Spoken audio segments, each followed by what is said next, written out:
Hot takes, real talk, real issues, you know the deal. We keep it fresh, we keep it true. On Mary with the Voice podcast. Hey, Sherese. Hi, Mary with the Voice. You had to go there. Welcome Thank you. to our podcast. We will try and get as much information out of you as possible. Free information as possible. You moved to Lagos, Nigeria about 15 years ago? Yes. You practice as a clinical nutritionist. Yes. Please tell me a bit about what you do. So as a nutritionist, I help people with just bringing them closer to wellness, helping to reverse ailments, disease, helping their mood, their body, just everything. Okay. Yeah. Since you've been in Nigeria, let me ask, what are the reoccurring conditions that you've observed? I see.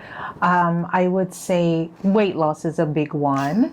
Hormonal issues, diabetes. Those are the main ones. Things like PCOS, fibroids, under hormones. Fibroids. Yeah. Can we get rid of them naturally? You can. It just depends. It depends on what is really feeding them. Feeding. Yes. So one is, remember that you're born whole, perfect, and complete. So when you have a fibroid, it's something that has gone wrong, maybe with the environment, maybe with your diet. You weren't born with fibroids. Isn't it genetic though?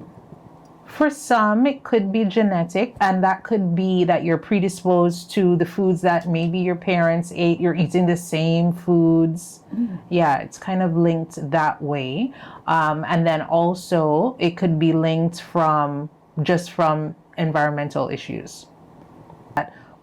In the US, I didn't really consult on many people who had it. It's since I've been to Nigeria that the top things, as you said, fibroids, ulcers is a big thing. Like in the US, I didn't hear much about ulcers, but here every other person has ulcer. Wow. Okay, yeah. So this fibroid thing it sounds not so dangerous, but it's a bit dangerous. Can be dangerous. Can be.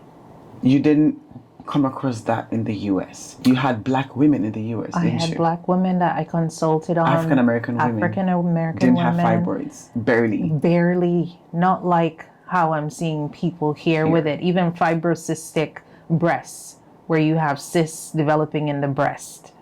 I didn't really see that. So there could be something environmentally. Could be environmental. Genetic, possibly. Possibly, and then dietary wise, big time. But that is the whole continent. It's not just Nigeria or Ghana. It's the whole African continent that we're battling with fibroids. Yeah. Growth of, and I know that science has said, well, there's nothing really pointing to the reason. But for the people that I've consulted on, we have seen progress with fibroids shrinking. Without surgery, nothing, no injections, no meds, nothing. Correct. Just diet. Just diet and lifestyle change. So it also depends on how big the fibroids are. For some that are just like way too big, maybe it's far gone, but those that are small, can easily be shrunk by diet, lifestyle. Wow. And sometimes some of these issues could be emotionally driven. So I've consulted... Wait, hold up. Fibroids or these other diseases, conditions, they're emotionally driven. Like the fibroids, any hormonal issues. So we find that when I've consulted on women who've been recently bereaved, or maybe they're going through a divorce or some sort of traumatic thing going on, you find that, yes, that's anger, that hurt, those emotions can go into things like the fibroids developing, or maybe, hormonal issues. They're just being totally thrown off, the weight gain as well. So trauma bereavement could basically trigger yes some diseases in our bodies. Yes. So we have traumatic events. Yes. We can't snap out of it. We're going through the funk, the pain. Aside from us going through the pain, our bodies are listening and going through it as well. So even the pretense of, no, I'm okay, but inside you're really not okay. We need to stop doing that. Yes, yes. Because some of these emotions also feed like breast tissue. So you'll find that growth start to just appear. Just from like unforgiveness or this trauma that's going on within the emotions. Is there any research that has possibly found how long one would have to be in that state for something like that to happen? Because I would want to know, like, okay, you can't be down for too long. Okay, snap out of it. It's been 6 months. Very true. You know, it would, if people knew that you can't hold on to pain for too long, or there's a limit amount of time you can, we would literally force ourselves out of it. That's true. And I'm sure there are studies, because there are studies that show on unforgiveness and cancer. Yeah. So I remember there was a study conducted by not quite sure the university, but it showed a correlation between those women who had difficult to treat breast cancer and those men who had difficult to treat prostate cancer and emotional issues around that and unforgiveness. Mm-hmm. All right, so we need to give ourselves a timeline. Yes, I will use that as my homework. Yeah, because that's big to bring out. Like give yourself a timeline. Listen, whatever it is you're going through, you have to shake it off. If you off. don't shake it off within 6 months to a year, it may start. If I was told that, I'm like, okay, what do I have to do to shake it off? Because I don't know if you've noticed that there's some people who say they've lost their husband or their mom or a child or somebody really close to them. Yes, they actually start to shrink. Like you see them looking like ages older when you see them again, you know? Is the self-care is gone? Is it the joy to live? No? Possibly.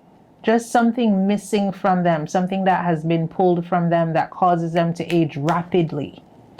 Wow. Mm-hmm. How do you manage them with all these conditions with nutrition only if, say, the person couldn't work out? They're too big to work out.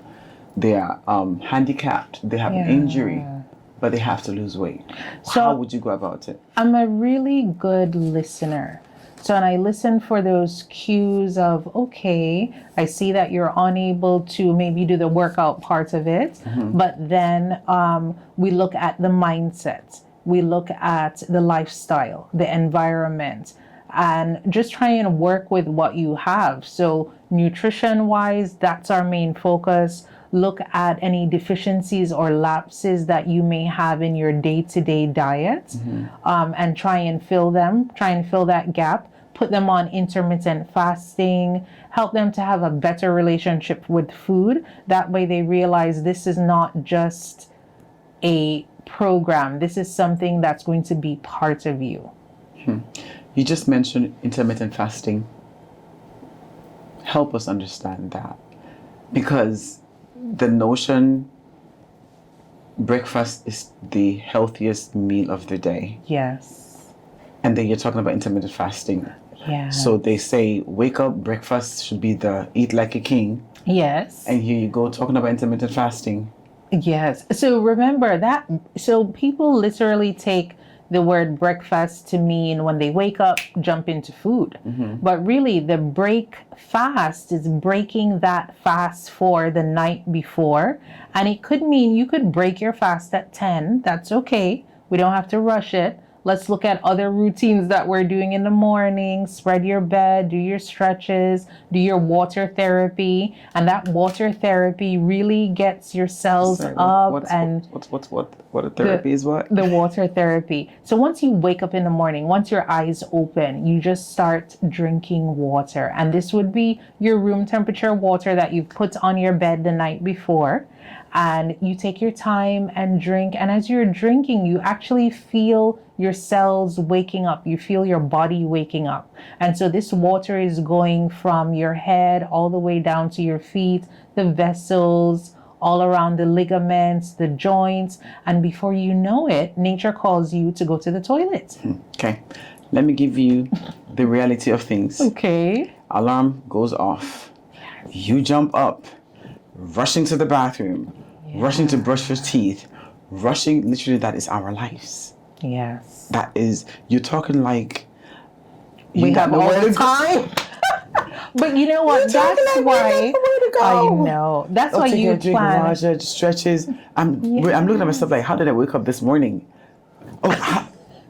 Yeah. I didn't drink till like 11 because I had a whole lot of things to do. Mm-hmm. And that is literally almost everyone. A child going to school is woken up in the morning, get a shower, put the clothes on, quick breakfast if there is any breakfast, then the car, bus, off to school.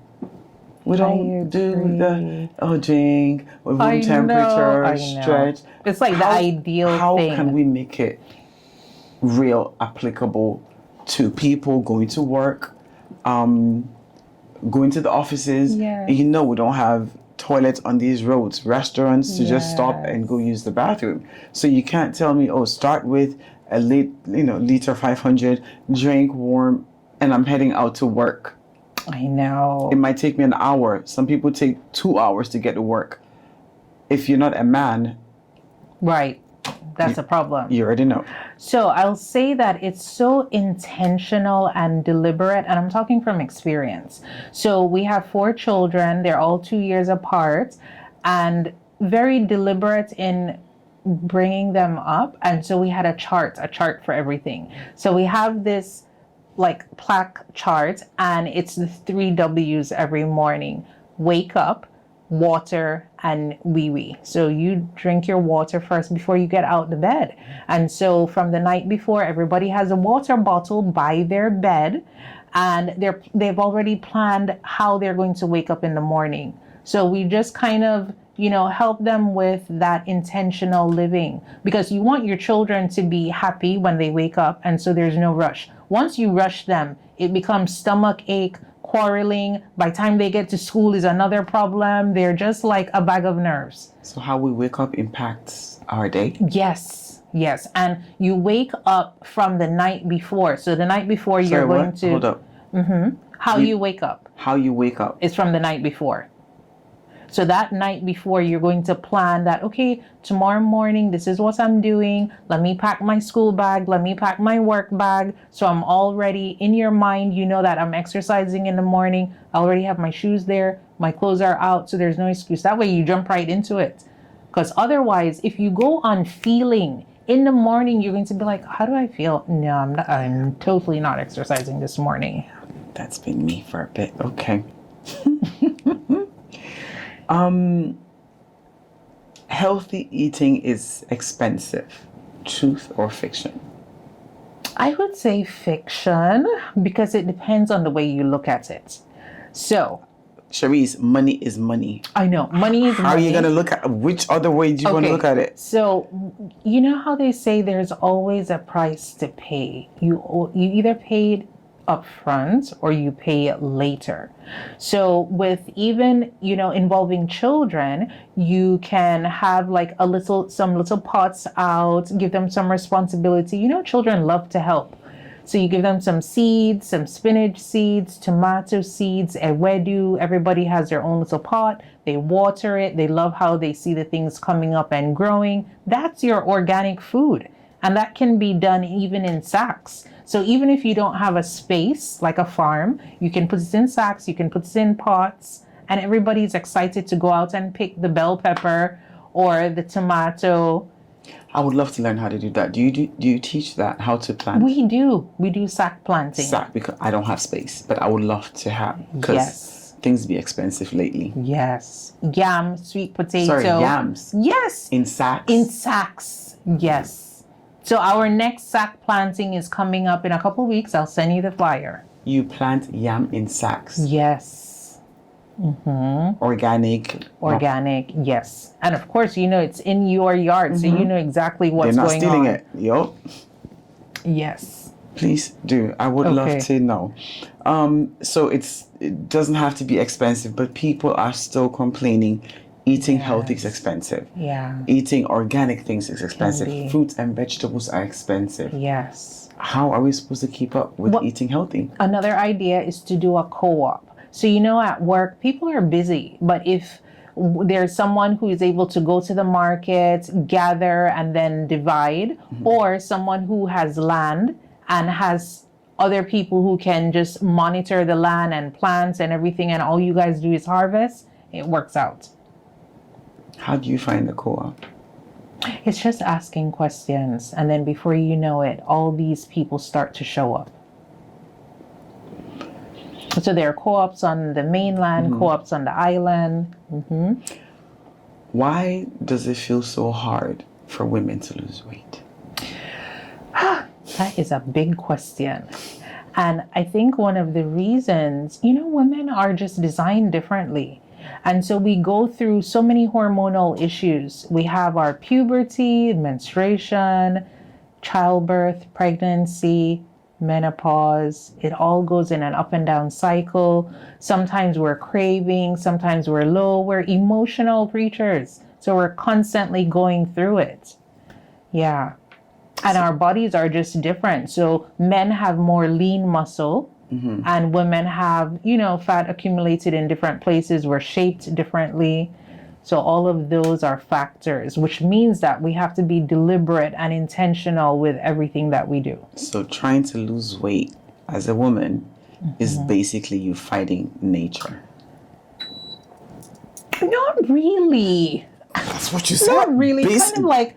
If we're designed to be carrying fat, it means me trying to lose it is me going against how I'm designed to be. Depending on, for example, like the foods that you're eating. If you're eating natural foods, your body will distribute and everything will be even keel. But if you're eating snacks and different processed foods, that fat will accumulate in different spaces of the body, and then you'll have to push harder to lose it. Snacks. We can't be snacking. Right. If you're going to snack, let it be a natural snack, like plantain chips would be the processed snack. Plantain chips? Plantain chips, because it's deep fried. Or fried? Deep fried. It's not good, no? Deep fried, not good. How? Why are you... I'm raining on the parade. Yeah. So plantain chips is a no-no. Fried deep fried plantain chips is a no-no. So how do I have plantain chips then? I mean, it could be the baked one. It could be the sweet ones, but of course you portion size it. That it's in your cute little Ziploc bag. How do I prepare it for it to be crunchy? Because the crunch, I know, is part a thing of the plantain chips. Yes, it could be air fried. Okay. Yeah. Or it could be baked, like thinly sliced and yeah. I mean, it doesn't taste the same, but the air fried ones do it. Women. So literally, we are predisposed to carry fat. We struggle with the hormones, teenagers into adulthood. Yes. How do we help ourselves to lose weight? Some people say we're genetically family. Yeah. Your mother is big. Your father is big. More than likely. You're gonna be big. Yeah. True or false? I would say false. Why are you hesitating? I'm hesitating because it just looks like the equation would be like, no, that just makes sense. That's what our parents tell us. Well, I'm big. Your father is big. It's okay to be big. Right. They give you a ticket to be big. But then you've heard the saying that your genes may be the train track, but then it's the trigger that's pulled on that track. So depending on what your environment is, what you're eating is like. So if you're eating the same foods that your parents ate, more than likely, yes, you will be big like the parents. But if you start to be mindful and intentional with selection of foods, environment, your walking, your exercise, you can shift that gene transfer. It's something called epigenetics. So I can have the gene to gain weight, but I have to be intentional with what I eat. Yes. So it doesn't happen. Right. So the gene is not turned on. Isn't that going to be a struggle though, to fight what I already have? It can be, but once you an wake addiction up, is already in me. yes, but once you wake up to it, you're like, okay, so I just need to do this. I won't eat the same way. You know, like in the US, there's a lot of like Southern folks that may eat like fried chicken, biscuits. Oh yeah, I'm from the Southern. Yeah, that's how we do it. South. Yeah. Yes. And once you move away from that, it doesn't mean that. Cornbread and. Right. So eating those foods, that's just kind of like, yes, that's a recipe to get to, you know, the same place that your parents are. But if you realize that early and then start to do things in a healthier way, then you see that things shift. So as a young woman, I want to lose weight, or a mother, and we have trying to lose it quick. We forget how long we're big for. Yes. And we're trying to do it quick. True. So here I am coming to you, whoever's watching. I want to lose weight quick. What can I do? Well, I always remind people. I know you're a professional. Yes. But there's not a quick fix. However, let's start with the little things. So the little things would be not eating from your children's plates. So as moms, we like to take up the leftovers. That's like a common thing. That would be one of the first things to stop. And then, of course, we put them on the intermittent fasting, have them put on a pedometer, and just focus on those 3 areas, and you'll start to see progress. So stop snacking, stop taking food from your kids, walking. Yes, with your pedometer. And what was the last one? That was it. Just the walking, stop taking foods from the children's And that on its plate. own should trigger some change. Yes, with the intermittent fasting. This person doesn't have kids. She's a single lady. She's 35, 34. Okay. Trying to lose weight fast. What can I do? Definitely the intermittent fasting comes up every time. But you know, intermittent fasting could be, okay, I didn't have breakfast. I'm having 1 or 2 meals a day. So I will make up for not eating for the 8 hours, 9 hours, and double plate my plate. And we also talk about portion size. So we look at That's what I'm saying. So yes. because I'm doing 2 meals or 1 meal. Or one, I'll make sure that 1 meal will last me for 3 days. In terms of portion, right. You get the gist. So, yes. So what's your take on that? Yeah, so we do try to enlighten and let viewers know, our clients know that, listen, your stomach really is the size of your 2 hands together. This is the size of your stomach. And so when you have your plate really shouldn't be more than this at a sitting. However, how many hours between intervals at a sitting? How many hours? Usually 4 or 5 hours. I should be able to eat again? Yes. So remember, that's you're drinking 2 meals. That's 2 meals.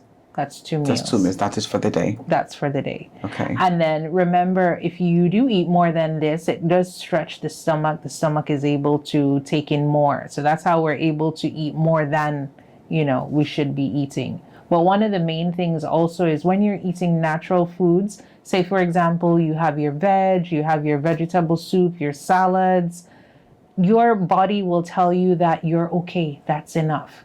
And this also depends on the additives that are put in. Because, there are some people who feel like they're a bit, maybe, I don't want to use the word addicted, but sometimes they want more. They know that they're full, but they still somehow can't take more. Yes. Is that an addiction at that point? It is an addiction, yes. So we can be addicted by ingredients. It could be from the taste or the texture that we're just like, give me more, until we're to the point where we can't really even breathe. You're just so full. We don't really need the food. We're just taking in. Yes. And that could be addiction. Yes. Yeah. Like sugar causes addiction as well. Yeah. So 2 meals, I'm doing intermittent fasting. How many hours is a good spacing? What time should be the last meal if I'm doing intermittent fasting? 16/8 would be something that we would advise. And so that would mean maybe you break your fast at 10 in the morning and your last meal is at 6 in the evening. And ideally, the last meal should be Latest 6, maybe 7. If you push to 8, it's pushing it. Okay. So 6 last meal, that's it. No snacking in between. No snacking. Go to your bed on time so you won't be tempted. So I could start 2 meals a day without working out, nothing. Just have 2 meals a day, well portioned, like you said, Yes. and refrain from snacking Yes. without walking, nothing. Just that change alone should. It would help, but of course, when It's you a start. exercise, it's a start. It's a start. And when you put the exercise in, it helps your metabolism. Won't I get hungry though? Not necessarily. So a hunger sometimes is a call for thirst. You Okay. may want to just drink water. You may not know that you need to drink water, but that's what you would do. And so that's what we tell our clients. You have that call for having something in your mouth, let's drink water first, and then let's reassess. How much water? Like 8 ounces, In a whole full mLs? glass. That would be like 250. Take that first. Wait 30 minutes Yes, to see if it comes back again. If it does, I'm hungry. it's possible. Again? Yeah, it's Should possible. drink water again? You drink water again and then you reassess. And if you're like, no, I'm actually hungry, then you can have like maybe a snack, a cucumber, maybe you have a mango, maybe you have pawpaw. And So I could literally start doing that just to lose weight without changing a host of things. yes, 2 meals a day, well spaced out. Yes. 1 in the morning, 1 in the evening, whenever in between I'm hungry, chuck water yes, to start with. to start with. So how long do you think it would take for someone to get used to that change in behavior, lifestyle before Yeah. it gets better? Because you've been living This other way for so long. Probably all Usually your it life. take like 21 days to change a habit.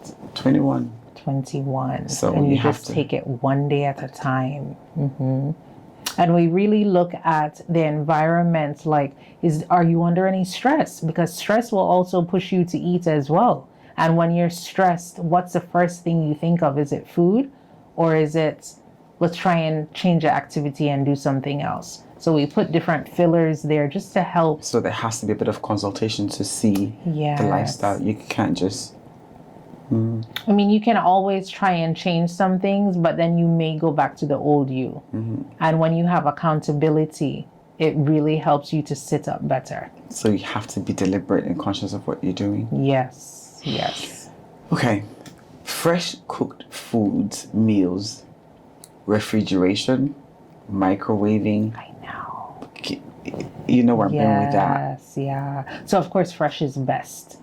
And I know that not everyone can, cook fresh every day, but if you're able to cook fresh and then say you refrigerate, and then you take out and warm up, at least put something fresh on your plate every time you eat. And something fresh could be the lettuce, it could be cabbage, it could be cucumbers, as this also aids digestion and helps to fill the space. Ooh, so the main food is refrigerated, but I would have to deliberately put something fresh on the plate to help.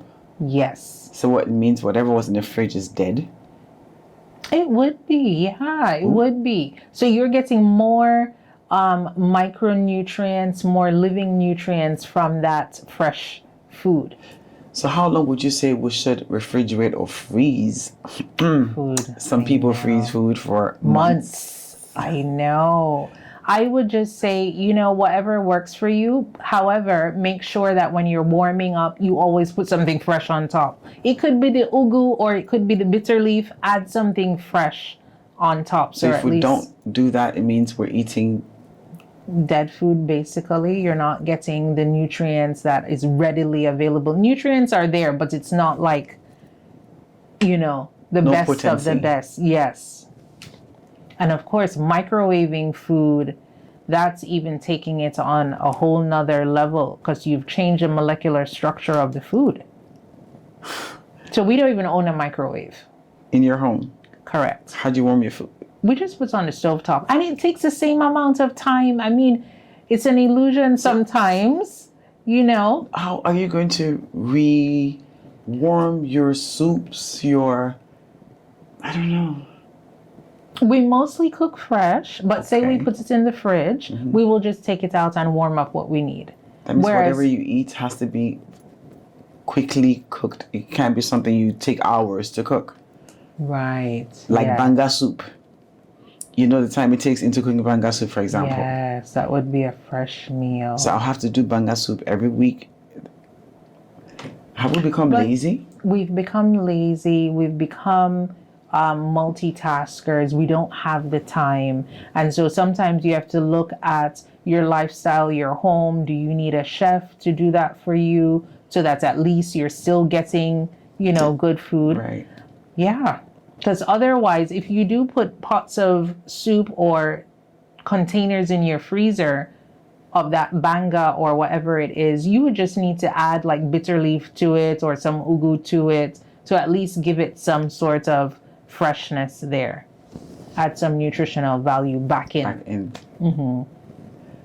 Men tend to lose weight faster than women, Yeah. unfortunately. Yes. They have the lean muscle. So that lean muscle That's burns it? more calories. Yes. And our metabolism is different. Their metabolism is faster. That's just it. Because I don't know if you've noticed that, say, a newly married couple, they will want to eat together. Before you know it, wife will be adding up. Husband will still be okay. What Yeah. changed? The metabolism. His metabolism is faster. He has more lean muscle. We have fat accumulation in different places. Yeah. And then we're hormonal. So we can't beat them. No, we would have to join in and try and strength train, build some muscle. Yeah. Must I really work out to lose weight? It helps. Big time. It helps. It helps. Makes it faster, gives you energy. Is it just any workout or Cardio workout, strength training, and doing things that you love. So dancing, because sometimes people feel like the word exercise, I think, can be a stigma or so for people. They don't want to hear it. Like, oh my God, exercise. Let's just say movement, and let's make it fun. So we can dance, we can do something that we like, whether it's swimming, going outside. A lot of people love dancing. So gospel music, hip hop, back in the day, just move your body. Yeah. And the pedometer helps. how sustainable is it to wanting to use exercise alone to lose weight? It is. So it's a mindset thing. Wait, It's to use sustainable. exercise alone Oh, alone. to lose weight. Okay. So you be in the gym 4 or 5 hours a day. and then go and eat whatever. If you want to lose weight, you have to be intentional.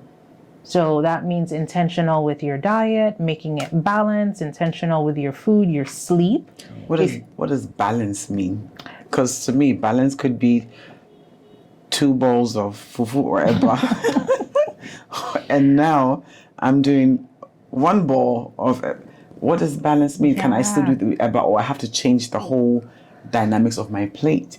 Because salads is not a common thing. It's not really That's our true, food here. true, So if you're saying salads, I'm thinking. That's not going to happen. That's not what we get here. Yeah. You can't send the average person to go buy cauliflower. True. So give me some doable, practical tips for the average person to lose weight without Yeah. breaking back. Okay. So remember local food. Local food. Remember we spoke about the plate size. Definitely you could have one wrap of eba or pounded yam. The key would be eating it earlier in the day. Do not eat it at night. So your heaviest meal should be breakfast or lunch. Your lightest First meal, not breakfast. It's the first meal. Yes. Breakfast. Break that fast. Break that fast. Yes. So your first meal, Yes. not necessarily when you wake up, but the first meal of the day. Yes. Okay. And then your last meal of the day would be your lightest meal of the day. And that lightest would mean pepper soup, vegetable, maybe saute, garden egg soup or something like that, and maybe a little protein. Sauteed garden egg soup.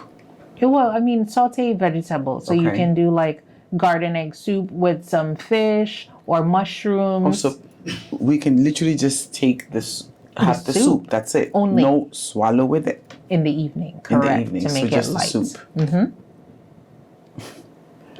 I'm wondering how many people would want to do just soup without, actually- because they're used to. Having it with the eba or the pounded yam. Yes. So if you've had that eba or pounded yam already for the day, early in the day, then just leave it at the one time. In the evening, have more of a vegetable and a protein and keep it at that. How can parents help obese toddlers and children lose weight That's in a very easy, yeah, without creating some sort making of it stressed or traumatic for the kids? yeah. And that's a really good question. So we find that now children are sitting down doing video games, TV. So we want the children to move more. And How if do we there's do that? yeah, once there's a schedule, you have a schedule, pick up children, they're home, do their homework, okay, outside time, They don't play wanna go. time. No, so we have to remember that we're the parents.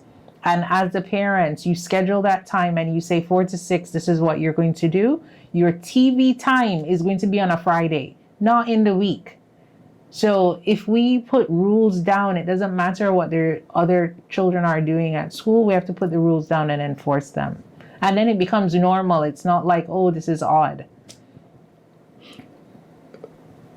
Children apparently learn from what their parents do. They do. Wouldn't that be an example? It would be. Do so, as I do. yes, it would be. And so as parents, we have to be careful what we're doing and what examples we're setting for our children. So if we have chubby children, we need to be out there playing ball with them.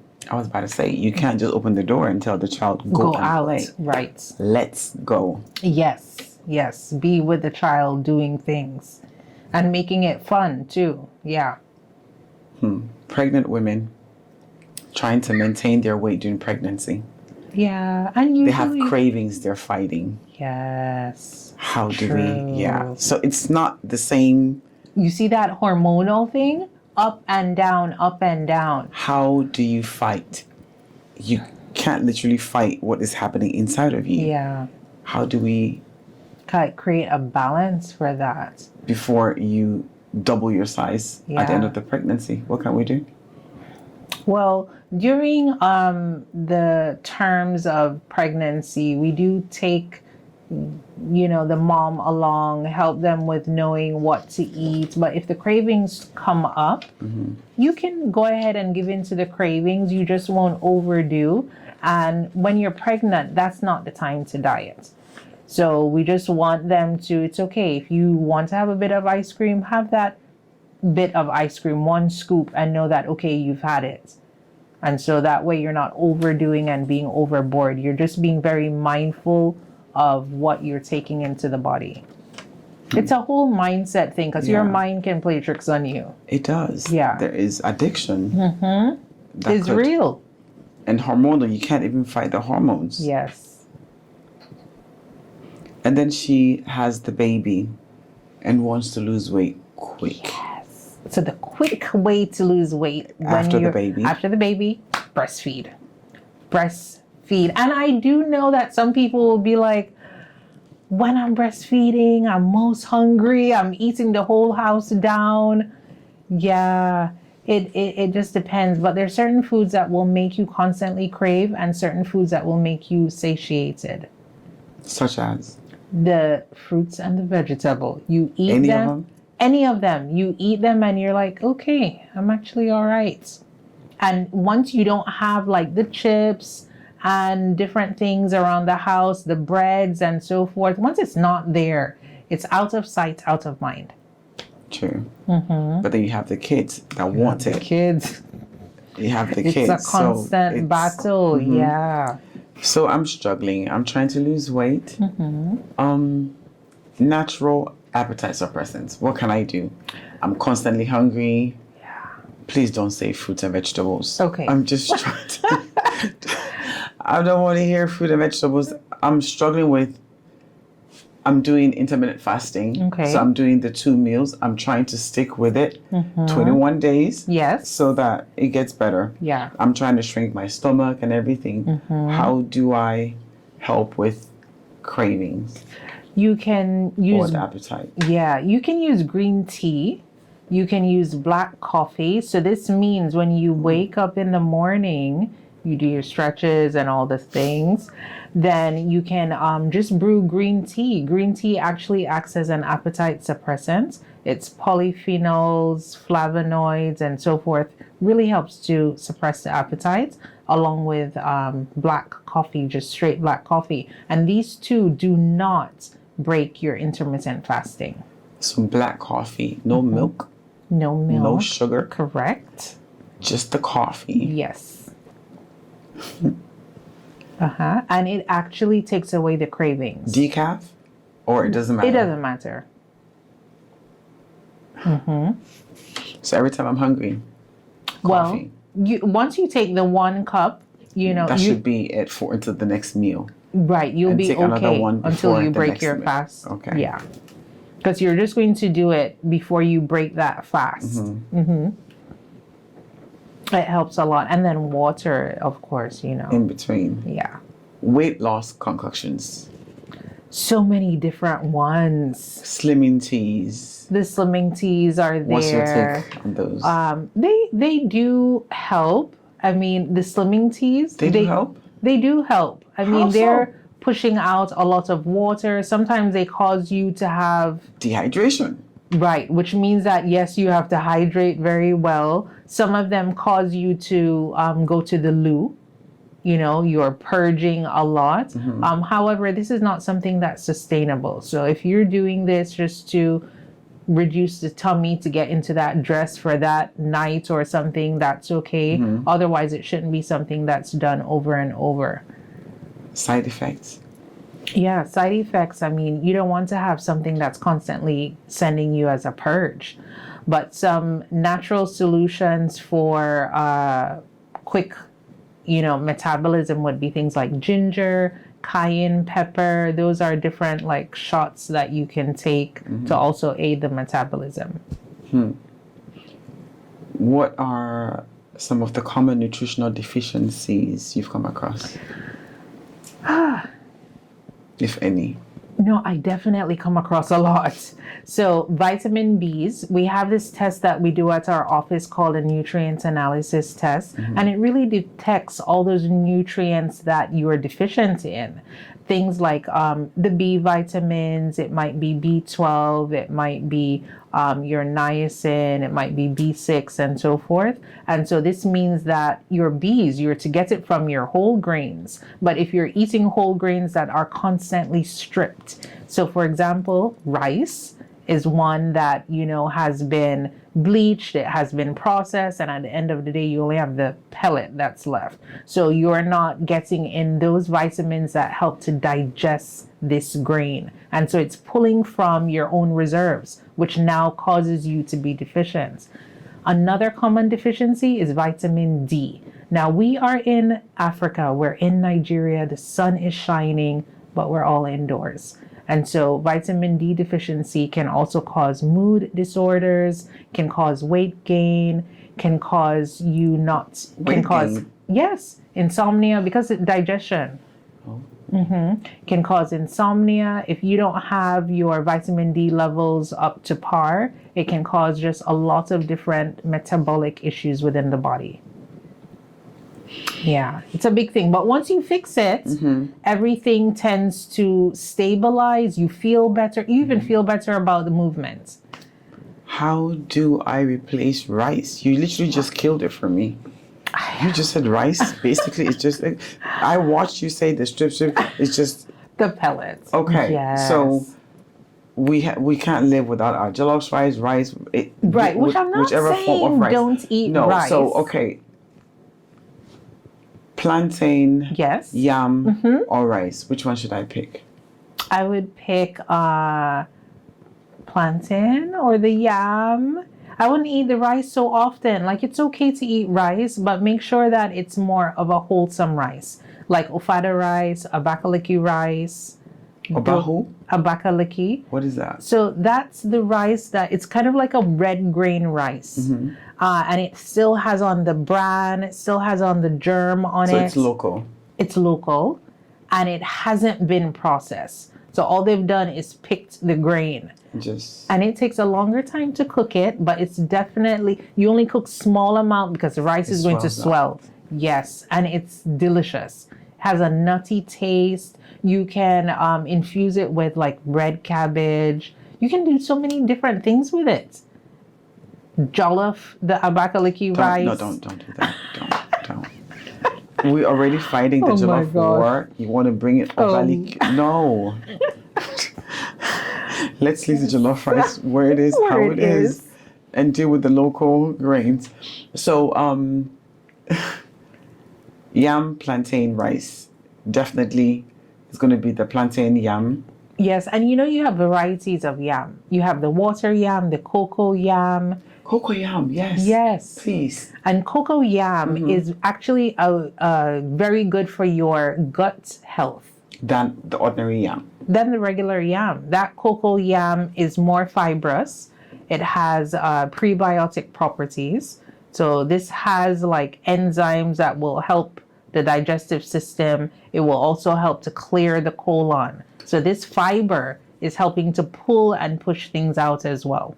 I remember when we were little, they used to boil cocoa yams or roast it, just peel the skin. And you eat it like that. That's it. Yeah. I can't remember when last I saw that. Oh, and they have it in the market. Yeah. And like oha soup, they use cocoa yam to make oha soup. Right. Yeah. So cocoa yam definitely is one of the go-to tubers. Yes. Rice, no. No, not so often. And then, of course, the portion size when it comes to rice, not that you'll pile it like a mountain. It will just be a scoop of rice, lots of veg, and your protein. What are the common misconceptions about nutrition and food you've encountered since you've been here? With us. Yes, in this culture. with us as a people. A common one is that saying of 001. Have you heard that? It's like a code. So that code means you haven't eaten anything for breakfast, you haven't eaten anything for lunch, but that dinner that you're going to... Yes. And of course, if you eat something heavy late and it's very caloric, sometimes you're deceiving yourself. You're thinking that I only ate one meal. What do you mean? But isn't that the case? Right. So that misconception of is okay, but it's really not okay. Why is it not okay? Well, one, eating late, that 9-10 o'clock at night is when they're having that number one. But I didn't eat all day. And then you're going to bed, you're just going to lie down. So of course that food is not getting well digested. Now we're seeing a lot of digestive issues, people having reflux, ulcers. It's because of that? Can be because of eating late, eating oily food. Yeah. How can we prepare some of our foods healthier? Our local banga is basically banga. Yeah. It has oil. Oil, yeah. How can we prepare some of these stews? If it's not swimming in oil, it's not the best stew. You didn't do it well. Your parents will tell you didn't do well. Some of the soups, they will bleach the red oil first. Yeah. before they start cooking it. Like, help us out here. True. And I would say some of the ingredients that we're putting in. So, for example, it doesn't have to be so much of that red oil. Even with the tomatoes, it could be blended with like bell peppers, the red bell peppers, to give it that red, kind of color. And just ensuring that I think one of the reasons that we had the soup so oily or swimming in oil is to preserve it. You think? Yes. Because the soup could stay out long if the oil is, all on top. Yes. So that's one of the issues. Yeah. But of course, if we're putting vegetables in all our soups, ensuring that we're not putting the vegetable oil, the palm oil is actually quite nourishing for the body. So, let's just make sure that it's the original palm oil and not something that has been tainted. Yeah. How much of that can we take? Ingest palm oil, a spoon. We don't know the quantity going into our foods. Yeah. So, because the calories in just one spoon, the calories in one spoon is what, almost 200. Yes. And if you have a bowl of soup, that is like what, 6 spoons? Yes. That's the whole meal. That's the whole meal for the whole day. In terms of calories, the oil on its own is already the calorie count for the day. Yes. You've not eaten the food yet. So reducing the oil, not deep frying, increasing the vegetable, reducing the quantity of what we're eating, because we're big eaters on this side. I was going to say that too. Our portions are huge. So when I first moved here, that portion could probably feed the whole family. So I was smart. My husband and I, we always ate out of the same dish. That helped. He can pack the food, as far as taking it in. The culture is, oh yeah, but he's a man. Right. You see that? Mm-hmm. Not gaining the weight. But if I was to eat all of that, be having a different conversation. Which of the diseases are easiest to cure with diet? Diabetes. Is it type 2? Type 1? Type 2. Okay. Yes. Very easy to cure once you know what to do, timing of food, movements. Yeah. Surprisingly, you can reverse it and put it in remission. Mm-hmm. Cholesterol. Cholesterol is another one. In 6 weeks, cholesterol can go down. Sorry, what? 6? 6 weeks. 6 weeks. Just by dietary and lifestyle measures. Yes. What's your take on dairy? There are many Africans, African Americans, just all over the world, really, that are lactose intolerant. And so by the time you're age 20, age 25, you start having bloating, you start having like rumbling in the stomach, a lot of gas, farting. That's your cue that lets you know that you may just be lactose intolerant. So dairy is something that we push to the side. I know the Western world says that dairy is high in calcium, but then there's more calcium in your green vegetables than there is in dairy. Which other foods can we get calcium from aside from the greens? Locally, you can get calcium from tofu, which is soy. It's not a local food, Sherese. Okay. Yes, it is. Okay. Tofu. So the soybeans. You can get calcium from... So we know it's soybeans, but not the word tofu. Not everybody knows tofu. Okay. We can... Let me go to the vegetable, because that's where the calcium is. Okay. So the ewedu. Ewedu. Okay. We can get it from the ugu. So, if we're putting ugu in efo...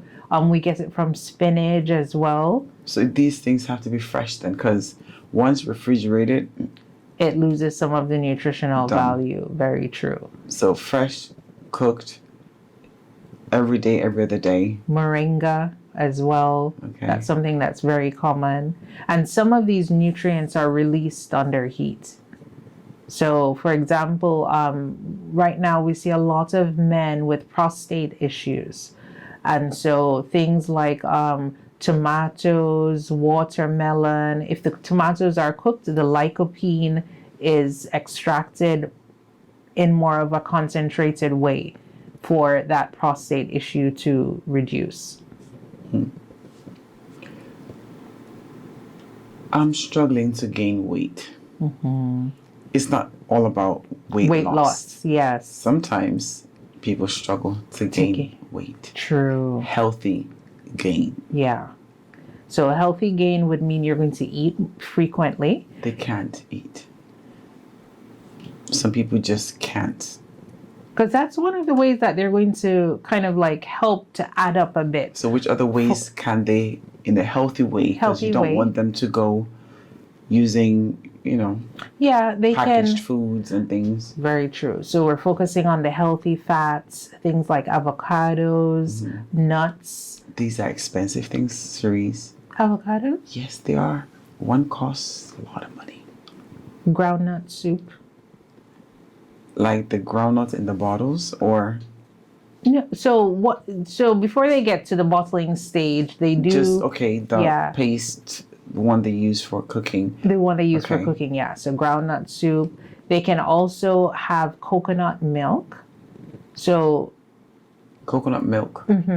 So the coconut, like the coconut itself, you break it, the water inside, or so the water, well, not the water inside, but you break it, and then that can be blended down, and it can be blended into a smoothie as well. The coconut itself. The coconut the hard itself. White. Yes. So that would be blended and then strained, and then they can then put like banana with it. That can be a smoothie. That can be their snack in between, even with a little peanut paste in there. How much coconut can I have per day as a person maintaining their weight using coconut as a snack? You could probably yay or nay? No, yay. It's a yay, but it won't be every day. Because? Well, you don't want to take the same things every day. You want to always have variety, diversify your diet. So that way you're getting nutrients from different places. Okay. So if you're having like a quarter of a coconut as a snack, that's fine. And with coconut, you can't even eat the whole thing. I could. Oh my gosh. I love coconut. Wow. What role does our diet, environmental factors play in us getting diseases as it is now? Yeah, environmental factors, big time. So for example, depending on where you work, where you live, what are the things readily available around you? So if at work there's no cafeteria, and so you're eating at the Booker or you're eating at the restaurants nearby, that can also pose a problem. Depending on the friends that you surround yourself with. So say you want to lose weight, but all your friends are like foodies, the probability of you losing weight are slim. So environmental plays a huge role in, you maintaining and just ensuring that you are in a healthy lifestyle. If your friends are going out all the time, maybe it's, drinking or whatever, before you know it, you've just joined them. And that can be detrimental to your own health. Yeah. So someone struggling with cancer and can't afford a nutritionist. Yeah. What are the go-to or not so go-to meals they should consume or not consume to help themselves? Yeah. Of course, I always say go back to Mother Nature. So Mother Nature being your greens. Try and do some ugu juice if you can. Make your body more alkaline. How do I make my body more alkaline? The water, the ugu, the green juices really help to balance out the pH of the body. Am I meant to be permanently in alkaline state? Or is it? You're like right on the verge of, being on the alkaline, just being balanced. And when your body knows, like you will pick up that I'm just not feeling well, or my immune system seems to be low, or something seems to be off. So even if you decided to just have a green juice every day, or eat whatever foods are in season, whatever fruits, veg are in season. Like now, soursop is in season, guava is in season, agbaluma is in season. All these things during the flu time, like so many people right now have cough, catarrh, cold. That vitamin C is there in those seasonal fruits for a reason, for the immunity. So all of that also helps if you are on the verge of whether cancer or you've been just diagnosed, not just about food, but staying away from all those processed things as well, looking at your environment, what you're putting on your skin, what you're putting on your hair. My skin. On your skin, because your skin is the largest organ of the body. So whatever you put on your skin actually goes within the bloodstream. Anything you put on your skin goes in the bloodstream. So a little bit scary, but it's true. I'm looking at you like, sorry, yes. what? And like pain cream, you could put the pain cream on before you know it, you're like, I actually feel better. So that's just, an analogy or just a comparison just to let you know how true whatever you put on your skin goes into the bloodstream. Every single thing I put on my skin goes in, or sometimes no, everything goes in. And that's why there's so many diseases that are just like prowling, so many different cancers and so forth. It's hard to say what exactly causes cancer, but those things contribute because they're known also, especially for women, as hormonal disruptors. Why are women I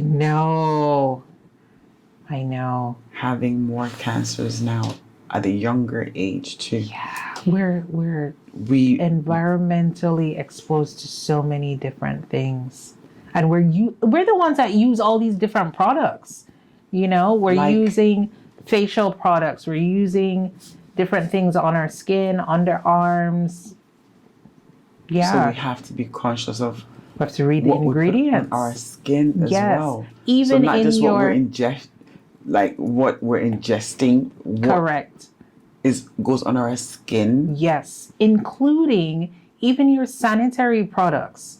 So sanitary products go down to Sherese? I know, but it's so true. And the sanitary products, if you look at the package, some of them will say, the good ones will say chlorine-free, organic cotton. Like, I've had clients who constantly get vaginal infections or yeast infections. And when we look at their diet, clear that up, look at the sanitary pads, then they say the brand that they're constantly using, we pull that brand, use one that's just organic cotton. Maybe it has an onion lining that helps to remove bacteria. Hold up. Onion lining? It's called onion. It's onion. Onion, yes. It's made from bamboo that helps to pull toxins out. And the yeast infection clears. They start to get better. Periods come regularly without having like a disruptive, system. Yeah, it's really something that, one really needs to look into, because the young girls in like uni and so forth, they may not even realize that they're not to wear that pad all day. And there's some people, because maybe they can't afford pads, will be wearing the one pad for 8 hours. What can they do? Well, I mean, if it's a cotton pad, depending on the bleeding, because anything in that area is breeding a lot of bacteria as well. So one has to just really try and eat clean, be cautious, drink lots of water, like sugar, just so many things add to, the yeast things and candida within the body. It's a lot. It's a lot. But when you have professionals... It's like women can't get a break. I know. When you have professionals and we try and, steer you in the right direction, things get better. You start to feel better. You don't have to be overwhelmed with all the things that are going on, because there's a lot. Sugar. Yes. Sugar. It's a sweet poison. Why can't we get off sugar? It's an addiction, and that sugar is in just about everything that's processed. So that's why we really preach about going back to nature. How do we kick the sugar addiction out of our bodies? It- Some people literally tell you they have a sweet tooth. Yes. How do you kick that out? It takes time. And sometimes it could be that you're having a nutrient deficiency while you're having this craving, but you haven't fixed the deficiency. And so it constantly goes back to, okay, let me have this. Let me see if it makes me feel better. And instead, it makes you feel worse. So once we detect the deficiency and fulfill that void, then the cravings go away. What if there's none? I'm just a woman, have hormonal issues once again, and then the period is coming up, Yeah. cravings come up, and I'm craving sugar. Apparently, we crave sugar before At certain times of the yes, month. yes. What can we do? Well, we would go to the fruits, and the fruits actually help to satiate the body. Which of these foods, Sherese, could Yes. give you what the sugar gives you? Yes. So there's Please, the 'cause we need to. watermelon, No, don't go there. the Please don't. mango. It does it. The mango. I got you. The mango. Mango. Yes. But we are craving sugar, instant Yeah. gratification. Yeah. You're talking about I should go and peel a mango. What Well, if you I live don't in a have country to- that I don't Let have me tell mango? you, you don't have to peel the mango. You eat the skin and everything of these mangoes. Yes. So the nutrient value is also in the skin. No way. Yes, absolutely. And let me give you a nice snack. Say, Hold up. Uh-huh. Let me get that right. The mangoes we see, if we know it's organic, yes, we can eat the skin with it. yes, so satisfying. Make sure the next mango you eat. Oh yeah, thanks for the gift. Yes. Wait, it's just satisfying. Did you just say it's so satisfying? So what else do I get out of satisfying. satisfaction? Well, you're also getting your nutrients from there. So you are getting like your magnesium, your manganese, your From the selenium, skin? your zinc. Yes, from the skin of the mango. Zinc. Yes. Wow. And zinc is one of those vitamins that helps with hormones and Yes, yes, we had that conversation. yes. Last but not least, pre-menopausal issues and menopause. Since we can't Get away from it. we can't get a break as women. I know. How do we manage our pre-menopausal symptoms Yeah. with holistically and during menopause? I'm hoping the women are listening. Please go ahead. Yes, several factors to this. Of course, one is, as we mentioned about the roots of wellness, that spirituality, mindset, nutrition, lifestyle, and environment. Movement helps to actually reduce the menopausal symptoms. So sometimes those pre-menopause, menopause hot flashes, you would just make sure you do your exercises. You stay away from alcohol, because alcohol is one of those things that will cause the body to heat up a bit more. Okay. Yeah. Lots of water. Make sure you're taking your vitamins. That vitamin D, number 1 on there. How many I use? It depends. So we always want you to go and check where your status is before we say yes. And then, of course, that balance where we say your fruits, veg, nuts, seeds. So you want to make sure you have a balance of the omega-3, the healthy fats, the avocados, your almonds, things such as those. So this balance really helps, and your sleep. So all of those helps to reduce the the level of, whether it's hot flashes or the level of symptoms that you may have. Because not all women go through the symptoms. Not all. Not all women. Some women just slide through no symptom. No way. Truly. Yes. Truly. I thought we Yes. couldn't. Yeah.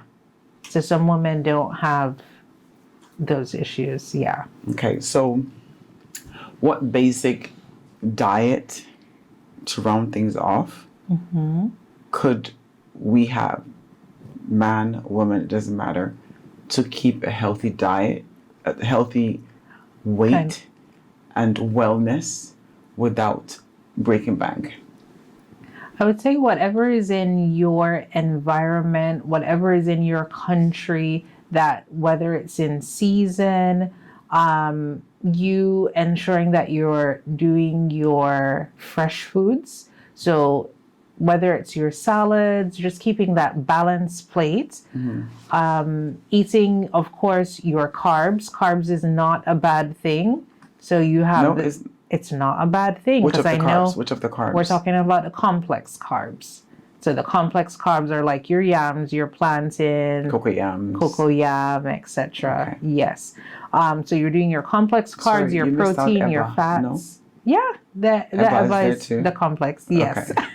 No, we're trying to make sure the Gary, before they asked, is what about Gary? What about fufu? Yes. They're all part of it. They're all part of Okay. the complex. So keeping that balance of the carbs, the protein, the fats, your nuts and seeds. Make sure that you're going to bed on time. You're getting enough sleep. Doing things in moderation, yes. Your water is important. We find that people do not drink enough water. How much are we supposed to drink? At What's least- the rule of thumb? Rule of thumb, at least 2 to 3 liters every day. Did you say 3? Yes. Sherese, you know there are no mobile toilets on the streets, yeah? Yeah. So you kind of work around it. Yes. Yeah, I agree. But we need that water. So 2 to 3 liters per day. Yes. I once heard a lady passed on over drinking. Yeah. So some people, that's true. So you don't want to overdo it either. So and that's why we say, how do you pass on over drinking water? yeah. So depending on what's going on with the person, sometimes they're not able to void, and so they're taking in all this water that then accumulates within the body. It's just over flooding the cells. So right, we shouldn't over drink either, but the 2 to 3 liters is usually the mark For an average adult. for an average adult. What about a child? Teenage, like under 10 plus, plus minus 10? About 1 liter is fine. 1 per day? Yeah, 1 liter is fine. Some children require more, like 1.5, but that's, and make sure that water is your main drink. Is So there, it's not sodas. but it's liquid, no? It's liquid, but it's not it's not that liquid that your blood is made from. Okay. Yeah. There's a lot, and so we don't overwhelm our patients. We just help them take it step by step. We try and gauge where they are and make sure that we're there for them so that they can ensure that they're following through. Yes. Where can people find you if they want to talk to you? Yes, they can find us on Instagram at Carib Health NG, Carib Health NG, CARIB Health NG. They can also check us out on our website, caribhealthgroup.com, and can also come to our location in Ikoyi. That would be the 17 Maduike Streets. Oh, Sherese, thank you. I would love to ask you. I have so much more I will want to come ask back. you. I will come back. Thank you so much for coming. Thank you for having me. It was a pleasure having you on. Thank you. Thank you. It's great. This is Mary with the Voice podcast, healing souls one story at a time.